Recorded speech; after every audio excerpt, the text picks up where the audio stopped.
Assalamualaikum warahmatullahi wabarakatuh. Perkenalkan, nama saya M. Zulerawan SOS MSOK SC, dosen tetap program studi kriminologi, Fakultas Ilmu Sosial dan Ilmu Politik Universitas Islam Riau. Saat ini saya sedang mengikuti seleksi sertifikasi dosen gelombang 1 tahun 2025. Video ini diajukan untuk memenuhi salah satu syarat mengikuti seleksi sertifikasi dosen tahun 2025 sebagai pernyataan diri dosen dalam unjuk Tridharma Perguruan Tinggi, PDD, UKT, PT. Dalam video ini berisi kegiatan pembelajaran mata kuliah kejahatan narkotika pada pertemuan kedua, yaitu materi tentang pengertian nafsa dan jenis-jenis nafsa. Deskripsi singkat mata kuliah ini adalah mata kuliah pokok wajib program studi, yang mana keilmuan mata kuliah ini bersesuaian dengan keilmuan saya, kejahatan narkotika, yang sesuai dengan penelitian dan pengabdian saya. Adapun materi perkuliahan di dalam mata kuliah ini membahas 1. Pengertian nafsa dan jenis-jenis nafsa. Yang kedua, sejarah candu di Indonesia dan negara Asia. 3. Faktor penggunaan nafsa dan keterlibatannya dalam penggunaan nafsa. 4. Dampak atau resiko buruk akibat penggunaan nafsa. 5. Realita kejahatan narkotika sebagai kejahatan terorganisir lintas negara. 6. Penjabaran dari undang-undang narkotika. Dan yang terakhir, rehabilitasi untuk korban narkotika. Di dalam mata kuliah ini diharapkan luaran bagi mahasiswa pada mata kuliah ini yaitu adalah terbitan jurnal ilmiah berkaitan tentang kejahatan narkotika yang diterbitkan pada jurnal ilmiah nasional, baik bereputasi nasional maupun bereputasi internasional. Adapun CPMK pada mata kuliah kejahatan narkotika ini yang diberikan dan diharapkan mampu bagi mahasiswa adalah mahasiswa diharapkan dapat memahami narkotika dan pengaruh psikotropika dan pengaruh zat adiktif. 2. Mahasiswa diharapkan mampu memahami hubungan perang candu di masa lalu dengan penjajah kolonial terhadap bangsa Indonesia dan Asia. Yang ketiga, mahasiswa diharapkan mampu memahami, menjelaskan berbagai faktor menentukan keterlibatan dalam penggunaan.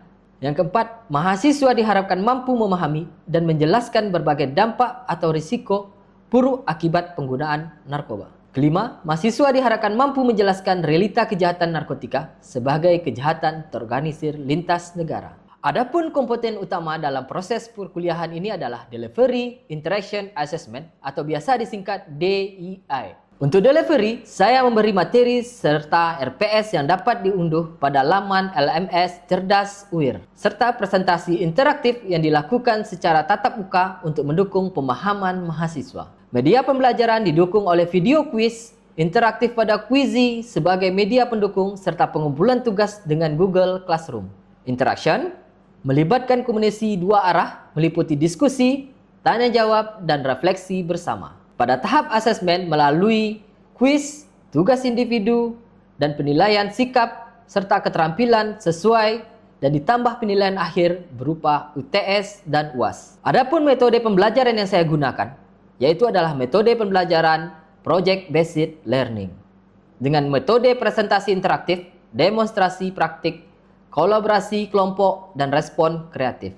Referensi yang saya gunakan dalam pembelajaran ini yaitu adalah referensi utama yang diambil dari buku-buku kejahatan narkotika dan beberapa bahan ajar yang saya dan tim siapkan, serta artikel jurnal bereputasi yang memiliki keberharuan agar mampu mengikuti perkembangan keilmuan masa kini. Berikut ini adalah video proses pembelajaran materi perkuliahan kejahatan narkotika pertemuan kedua dengan materi pengertian nafsa dan jenis-jenis nafsa. Assalamualaikum warahmatullahi wabarakatuh. Waalaikumsalam warahmatullahi wabarakatuh. Alhamdulillahirrahmanirrahim. Wassalatu wassalamu ala asrofil anbiya mursalin wa ala alihi wa sahbihi ajmain. Alhamdulillah, pada siang hari ini kita bertemu dalam pertemuan kita yang akan kita sampaikan pada pertemuan ini berkaitan dengan yang sudah kita bahas pada minggu sebelumnya. Ya, Ada berapa yang kita bahas dalam minggu sebelumnya, ada kontrak perkuliahan yang sudah kita bahas, bagaimana mekanisme mekanisme yang kita akan lakukan selama pembelajaran di perkuliahan saya. Semua sudah pahami ya tentang aturan mekanisme yang akan kita laksanakan dalam kontrak perkuliahan kita. Ya. Dan juga di dalam pertemuan ini semalam sudah kita bahas juga berapa sedikit tarikan-tarikan berkaitan dengan materi-materi apa saja yang akan saya sampaikan, terutama berkaitan dengan mata kuliah kejahatan narkotika ini sendiri. Ya. Dan di dalam mata kuliah kejahatan narkotika minggu kemarin kita bahas bagaimana sebuah upaya di sekitar kita, terutama kejahatan narkotika yang tidak lagi dianggap sebuah hal yang dianggap awam, karena hampir di sekeliling kita sudah banyak yang terlibat akan kejahatan narkotika itu sendiri. Ya. Adapun pertemuan kita di dalam pertemuan kedua ini, kita akan fokus kepada materi, terutama pengantar dulu, bagaimana pengantar kejahatan narkotika itu sendiri. Pengenalan daripada sisi kejahatan narkotika dalam materi pembelajaran. Adapun capaian pembelajaran mata kuliah ini, yang saya targetkan dalam pertemuan kedua ini, yaitu adalah setelah mempelajari, Anda semua mampu menjelaskan apa itu nafsa nanti ya. Sehingga Anda bisa memahami lebih jauh bagaimana nafsa itu dan apa maksud nafsa yang dimaksud dalam pengertian. Ya. Ada indikator pencapaian pembelajaran yang akan kita targetkan dalam pembelajaran pertemuan kedua ini. Ada 3 indikator yang saya upayakan, yaitu adalah Anda mampu menjelaskan secara pemahaman, secara logis, dan secara harfiah kepada orang lain sebagai edukasi tentang kejahatan narkotika itu sendiri. Ya, mampu mengenal dan mampu menganalisa nafsanya sendiri.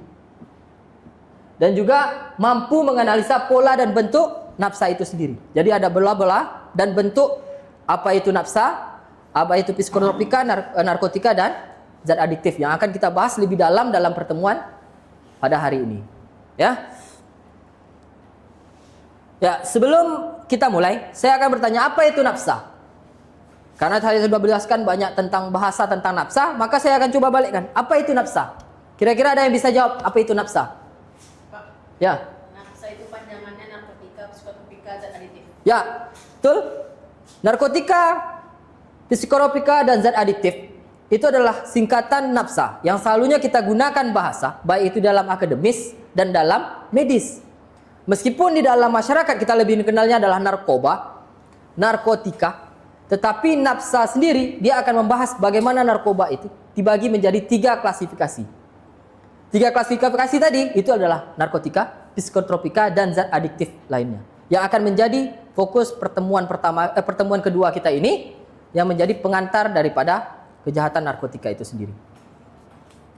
Ya, ini pengertian nafsa sendiri adalah singkatan dari narkotika, alkohol, psikotropika, dan zat adiktif. Itu obat atau zat yang akan berpengaruh terhadap fungsi tubuh, terutama otak, sehingga dapat berpengaruh terhadap kerja otak, mengubah perilaku pemakainya menjadi tidak normal. Ya, di dalam secara sederhana, yang mengganggu daripada kenapa dikatakan adalah mereka sebagai zat yang akan berpengaruh terhadap otak, sel otak, hingga membuat mereka lupa ataupun tidak sadar terhadap apa yang mereka lakukan. Ya. Ini secara hal kita bagi nafsa pengertiannya, ya. Narkotika, alkohol, psikotropika, dan adiktif. Ada 4 yang akan kita bahas, terutama yang pertama adalah narkotika. Yang pertama adalah zat-zat alamiah sintetik dari bahan candu kokaina, dan turunannya ada padannya, yaitu mempunyai efek psikoaktif, menurunkan atau mengubah kesadaran. Jadi secara hal narkotika ini dibaginya adalah mereka menurunkan kesadaran, sehingga membuat mereka penggunanya tidak sadar bahwa mereka akan dalam aktivitas apapun. Sehingga misalnya contoh di dalam kehidupan sehari-hari kita biasa mengkonsumsi obat-obat yang menghilangkan rasa kesadaran kita. Contohnya seperti obat paracetamol, membuat kita rileks ataupun menenangkan, sehingga menurunkan menurunkan turun panas, tetapi membuat kita istirahat. Begitu juga dengan narkotika tadi ini. Ya. Masuk kedua, alkohol. Alkohol atau zat aktif dalam berbagai minuman keras mengandung etanol yang berfungsi menekan saraf pusat. Sehingga saraf pusat yang ditekan oleh alkohol ini membuat kehilangan kesadaran.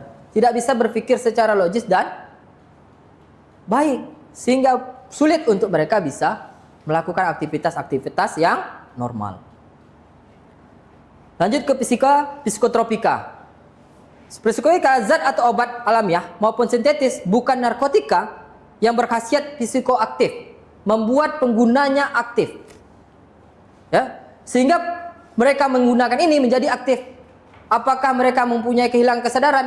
Sebagian penggunaan di dalam zat psikotropika ini tidak menghilangkan kesadaran, tetapi membuat mereka menjadi aktif. Contohnya misalnya minuman berenergi. Di dalam kandungan minuman energi mungkin ada bentuk dari psikotropika yang membuat seseorang itu aktif, tetapi tidak membuat kehilangan kesadaran. Tapi penggunaan yang berlebihan menjadi mereka bisa menjadi kecanduan. Banyak contoh, misalnya seperti kafein membantu membuat mereka menjadi psikoaktif, sehingga aktif mereka bisa sadar, mereka bisa lebih semangat dalam mengerjakan sesuatu. Tetapi kafein yang dikandung itu tidak menghilangkan kesadaran seseorang, tetapi bisa membuat seseorang bisa aktif. Ya. Lanjut kepada zat adiktif. Zat adiktif, zat-zat yang mengakibatkan ketergantungan. Contohnya apa? Misalnya seperti tadi, nikotin. Nikotin masuk dalam kategori adalah zat-zat adiktif. Kenapa? Mengandung sebuah hal yang bisa membuat seseorang itu menjadi kecanduan. Tingginya angka kecanduan itu karena zat adiktif ini adalah keseringan, sehingga tubuh merasa sudah rileks dan menerima akan zat ini. Ya, kita masuk kepada pembagian selanjutnya, yaitu adalah jenis nafsa. Ada berapa jenis nafsa yang kita selalu kenal di kalangan masyarakat ataupun di masyarakat, di tengah-tengah masyarakat. Contohnya seperti sabu, ya kan? Habis itu inex, bahasanya. Banyak lagi ganja yang mungkin bahan dari asli daripada Indonesia. Itu bukan hal yang awam bagi Anda seorang mahasiswa. Mungkin anak SD sudah tahu tuh, ganja itu kayak mana, ekstasi itu seperti apa, dan bagaimana juga seperti sabu. Ya. Ini ganja. Ya. Ganja atau marijuana. Ganja atau marijuana kita biasa mengenal adalah salah satu zat tumbuh di hutan tropis Indonesia yang menjadi pendemiknya salah satu wilayah di Indonesia, yaitu Aceh. Zat ini bagi masyarakat Aceh bukanlah tumbuhan yang dianggap suatu yang terlarang. Kenapa? Penyalahgunaannya yang menjadi sebuah unsur terlarang. Di masyarakat Aceh sendiri, mereka mengkonsumsi ini sebagai salah satu penyedap rasa bagi makanan. Hanya sebagai dosis kecil untuk membuat cita rasa bumbu-bumbu menjadi nikmat masakannya. Tetapi penyalahgunaan yang menjadi salah. Sehingga ini yang menjadi unsur membuat ganja menjadi dianggap sebuah hal yang dilarang di Indonesia. Karena banyak yang menyalahgunakan daripada ganja itu sendiri. Ini bentuk gambarnya yang biasanya berjenis, dan ini dalam bentuk yang lebih sudah dikeringkan atau dalam pack yang sudah banyak. Banyak lagi yang kita kenal seperti ada tembakau gorila, ya. Itu masuk dalam hal-hal dikategorikan dalam ganja. Ada lagi heroin atau putau, ya. Heroin atau putau, meskipun ini jenis yang bukan selalu sering di kalangan masyarakat, karena masuk dalam menengah middle high pembiayaannya. Untuk seseorang bisa mengkonsumsinya itu harus menengah ke atas biaya ekonominya, karena harganya cukup tinggi dibandingkan dengan jenis antara lain kayak sabu ataupun ganja, karena jenisnya yang lebih mahal. Ya. Habis itu kita kenal ada kokain. Sama kokain, jangan cara konsumsinya lebih kepada disuntik ataupun dihirup secara langsung. Ya. MDA atau ekstasi, ini yang mungkin banyak kita lihat seperti pil-pil yang dianggap membuat kehilangan kesadaran seseorang sehingga membuat dia psikoaktif juga, mau melakukan tindakan atau gerakan-gerakan yang menghilangkan kesadaran sehingga mereka aktif. Ya, ini adalah obat-obat yang dianggap membuat orang kehilangan kesadaran juga. Nih, metapin atau sabu, ini yang paling banyak kita kenal di masyarakat. Metapin atau sabu ini. Jadi metapin atau sabu ini adalah bentuk kristal. Seperti ya kalau Anda paling sederhananya adalah kayak gula batu. Tapi bentuk kristal yang caranya adalah dihirup dibakar untuk mengkonsumsinya. Ya. Saru atapin ya ini sama tapi lebih tinggi daripada sabu dan ini juga masih selalu ditemukan di masyarakat tetapi tidak secara selalu, tapi lebih banyak sabu yang beredar. Selanjutnya LSD. LSD ini mungkin ada di Indonesia, tapi bagi konsumennya terbatas karena harga yang cukup mahal dan ini lebih populer di wilayah Eropa ataupun Amerika. Dan cara mengkonsumsinya adalah bentuknya adalah seperti stiker yang diletakkan di ujung lidah atau di bawah lidah. Cara mengkonsumsinya. Terakhir adalah sedativa, ya, sedativa atau obat-obatan, ya. Dari semua jenis yang kita bahas hari ini, tentu banyak beragam yang mencari bagaimana melihat fenomena narkotika itu sendiri di masyarakat. Sebagai Anda yang paham bagaimana, oh ini loh bentuknya, ini loh jenisnya, sehingga Anda bisa mengkategorikan. Tidak lagi menentukan, oh bahwa ini dianggap sebuah yang salah, semua yang salah. Kenapa? Di dalam unsur kita ada mengenal adalah kita mengkonsumsi narkotika ataupun nafsa itu sendiri sebagai salah satu penunjang kehidupan kita dalam segi kesehatan. Kenapa? Karena semua unsur itu mengandung hal-hal yang ada di dalam kandungan psikotropika, zat adiktif ataupun narkotika itu sendiri. Obat-obat, minuman, makanan mungkin mengandung hal-hal itu, tetapi kita masih dalam dosis yang boleh dibenarkan. Makanya selalunya adalah pengguna daripada narkotika atau nafsa ini selalu kita sebut adalah mereka penyalahgunaan nafsa, mereka penyalahgunaan narkotika, mereka penyalahgunaan psikotropika ataupun penyalahgunaan zat adiktif. Kenapa? Karena mereka selalunya tidak memperhatikan aturan bagaimana mengkonsumsi. Makanya ada ketergantungan obat. Ada obat medis yang mereka menjadi ketergantungan. Dan ada juga mereka ketergantungan obat-obatan terlarang. Ya.